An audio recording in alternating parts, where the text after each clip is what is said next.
বিশ্বসেরা allrounder Shakib Al হাসানের একমাত্র বোন জান্নাতুল ফেরদৌস ঋতুর বিয়ে আগামীকাল বৃহস্পতিবার। বিয়ে উপলক্ষে এদিন সকালে দেশে ফিরছেন সাকিব। তবে বোনের জন্য সাকিব ভারত থেকে কেনাকাটা করে আসবেন বলে জানিয়েছেন তার পারিবারিক সূত্র আরও জানায়, বৃহস্পতিবারের রাজধানীর সেনাকুঞ্জে হবে বিয়ের অনুষ্ঠান।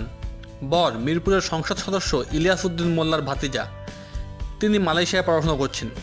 বিয়ের ব্যাপারে সাকিব আল হাসানের ছোট মামা বাবলুর রহমান বলেন, ঋতুর বিয়ে, তাই কাল সপরিবারে আমি ঢাকায় যাব।